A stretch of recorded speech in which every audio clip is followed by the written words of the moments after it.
Have you ever thought that a lot of this country and a lot of societies in general are built off of psychological operations?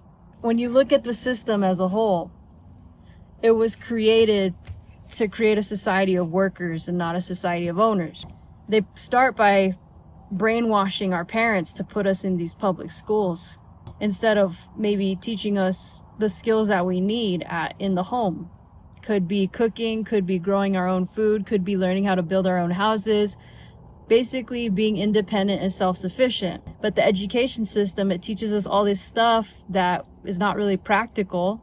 There's so many impractical things that they taught us in school, and that's so many years of our lives that could have been spent learning things to actually be independent. But that's the thing, is this system doesn't want us to be independent. It wants us to be codependent on the people at the top, the owners, because it wants to create a society of workers. It was John D. Rockefeller that said, I don't want to create a society of thinkers, I want to create a society of workers. Everything starts in your mind, and that's the first place that they want to get children. Think about, traditional media that we used to have before the internet. We used to have a few select people who got to decide what got broadcasted, what got distributed to the masses on the radio, on the TV. Now we're more of a free society where people like me and you can make videos and we can talk to one another this way, which is why we're going to get this artificial intelligence. So they're going to try to use that again as a psychological operation to get us to think what they want us to think. These creators of these artificial intelligences, such as ChatGPT, these creators get to decide what the technology says is true and what is false. So they're going to control information. There's going to be a lot of misinformation. There's going to be a lot of technologies that accuse people of misinformation. We're going to create a society that makes it harder to discern what's truth and what's a lie, which is why it's so important for us to take control of our minds and stop being so reliant on these technologies to think for us. We need to start to think for ourselves, because again, everything starts up here. And that's what these, I would call them evil, these evil people in power want to control you starting here. Part of that is with fear. I know there's a lot of people out there, including myself, who don't want to work a 9-to-5, who want to pursue, what their unique God-given skills and abilities are. But there's that fear of, oh my God, am I going to be able to survive? God did design us to have that survival instinct, and fear is, it can help us to survive. But when fear is coming from a system that instilled that fear, that's when you got to kind of strip away the lies. Part of the lie is like, we got to keep up with the Joneses, buy these nice cars, get a house at a certain age, get married at a certain age, all this stuff, right?